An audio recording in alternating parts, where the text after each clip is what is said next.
Con el reciente fallecimiento de Jimmy Carter, expresidente de Estados Unidos, resurge una paradoja histórica que muchos no logran comprender. La figura de Daniel Ortega, presidente de Nicaragua, está profundamente marcada por una contradicción que, a pesar de los esfuerzos del régimen para mantenerla oculta, es esencial para entender su ascenso al poder. Aunque Ortega y el Frente Sandinista de Liberación Nacional, FSLN, han sido críticos del papel de Estados Unidos en América Central, su llegada al poder en 1979 fue facilitada, indirectamente, por el mismo país que ahora descalifican, Estados Unidos. Durante la presidencia de Carter, 1977 a 1981, Estados Unidos adoptó una política exterior que priorizaba los derechos humanos y buscaba distanciarse de dictadores autoritarios como los Somoza, quienes habían gobernado Nicaragua durante varias décadas con el respaldo estadounidense. Esta postura de Carter, al presionar al régimen somocista para que respetara los derechos humanos, aceleró el colapso del gobierno de Anastasio Somoza Debayle en 1979. Así, el vacío de poder dejado por la pérdida de apoyo estadounidense permitió que los sandinistas, liderados por Ortega, tomaran el control del país.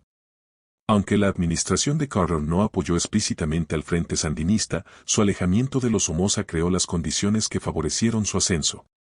La revolución sandinista, aunque de corte socialista y con vínculos con la Unión Soviética, fue en parte posible gracias a esta política estadounidense. La paradoja de todo esto es que, años después, Ortega y su régimen se convirtieron en vehementes críticos de Estados Unidos, acusando al país norteamericano de injerencia y de apoyar a sus opositores. Sin embargo, la llegada de Ortega al poder fue, en gran medida, producto del debilitamiento del régimen somocista, algo que ocurrió precisamente debido a las políticas de Carter.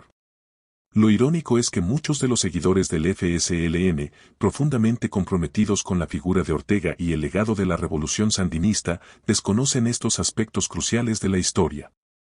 El régimen de Ortega ha logrado mantener un control absoluto sobre la narrativa histórica, presentando a Ortega y su revolución como los salvadores de Nicaragua.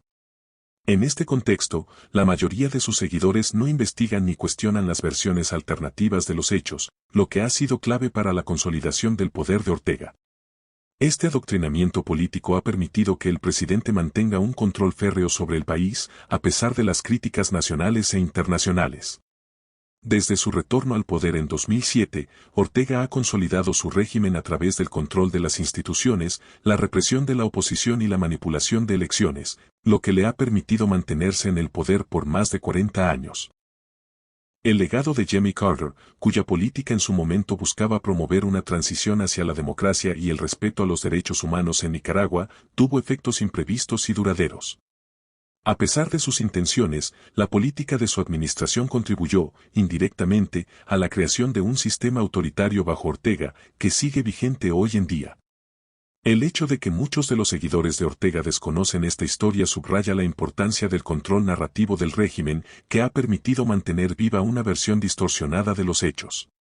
El resultado es que, al ignorar el papel fundamental que Estados Unidos jugó en la caída de los Somoza y, por ende, en el ascenso de Ortega, muchos nicaragüenses se encuentran atrapados en una narrativa oficial que distorsiona la realidad y oculta las complejidades de su propia historia.